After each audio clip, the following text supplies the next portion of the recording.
নমস্কার বন্ধুরা, সবাইকে স্বাগত জানাই। আজ আবারও একটা রেসিপি নিয়ে চলে এসেছি।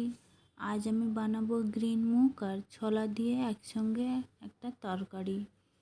বন্ধুরা, আমার এই ভিডিওটা দেখতে থাকুন, তাহলে শুরু করা যাক।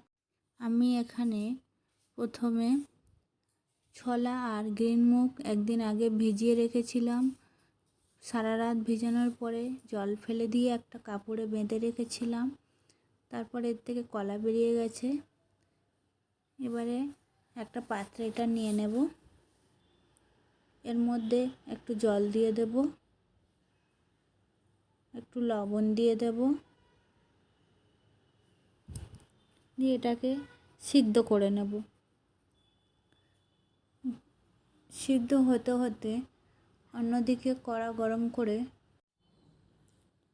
এখানে আমি একটা আলু কেটে নিয়েছি চৌকো চৌকো করে। এবার আলুটাকে ভেজে নেব লবণ হলুদ দিয়ে।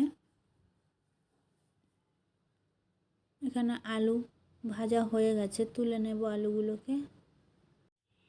এই তেলেতেই ফোড়নের জন্য দিয়ে দেব গোটা জিরে, দালচিনি, লং, এলাইচি, গোলমরিচ আর একটু নারকেল। এটাকে 1 থেকে 2 মিনিট একটু ভেজে নেব। এবারে দিয়ে দেব পেঁয়াজ। পেঁয়াজটাকে ভেজে নেব ভালো করে।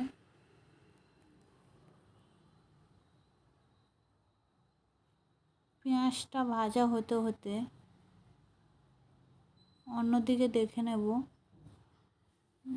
ছোলা আর মুগ কড়াই সিদ্ধ হয়ে গেছে কিনা। এখানে ছোলা মুগ কড়াই সিদ্ধ হয়ে গেছে। এবারে গ্যাসটাকে বন্ধ করে জলটা ঝরিয়ে নেব এর থেকে। এদিকে পেঁয়াজটা আমার ভাজা ভাজা হয়ে গেছে। এবারে এর মধ্যে দিয়ে দেব আদা রসুন বাটা। 1 থেকে 2 মিনিট নেড়ে চেড়ে দিয়ে দেব কেটে রাখা টমেটো।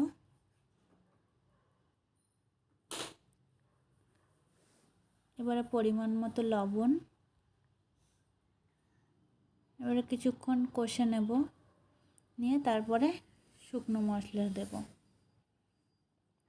হলুদ গুঁড়ো, জিরে গুঁড়ো, লঙ্কার গুঁড়ো, ধনে গুঁড়ো। এবারে মশলার সাথে এটাকে ভালো করে কষে নেব। একটু জল দিয়ে দেব যাতে মশলাটা না পুড়ে যায়। ভালো করে কষা হয়ে গেলে সিদ্ধ ছোলা আর মুগ কড়াই দিয়ে দেব।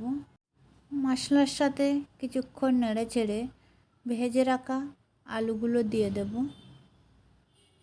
এবারে ভালোভাবে 1 থেকে 2 মিনিট কষে নেব সব কিছু একসঙ্গে। তারপরে গরম জল দিয়ে দেব। একটা কাঁচা লঙ্কা দিয়ে দেব। এবারে এটাকে 4 থেকে 5 মিনিট ফুটিয়ে নেব ভালো করে। ফুটে গেছে, ঝোলও শুকিয়ে গেছে, আলু সিদ্ধ হয়ে গেছে। এবারে কেটে রাখা ধনেপাতা দিয়ে নেড়ে চেড়ে উপর থেকে একটু গরম মশলা দিয়ে দেব। বন্ধুরা, আমার ভিডিও যদি ভালো লেগে থাকে তাহলে একটা লাইক, শেয়ার, কমেন্ট করতে ভুলবেন না। আর আমার চ্যানেলটি সাবস্ক্রাইব করে দেওয়ার অনুরোধ রইল। এবারে গ্যাসটাকে বন্ধ করে অন্যদিকে একটা তড়কা তৈরি করে নেব। গ্যাস অন করে একটা ঘি নিয়ে নেব 2 চামচ, গোটা জিরে, অল্প পেঁয়াজ কুচি। পেঁয়াজটা একটু ভেজে নেব, একটা কাঁচা লঙ্কা আর সবশেষে কাশ্মীরি লঙ্কা দিয়ে নেড়ে চেড়ে এবারে উপর থেকে এটা দিয়ে একটু নেড়ে দিয়ে কিছুক্ষণের জন্য ঢাকা দিয়ে রেখে দেব। তারপরে একটা অন্য পাত্রে ঢেলে নেব। আমার এখানে ছোলা মুগ কড়াইয়ের তরকারি রেডি হয়ে গেছে।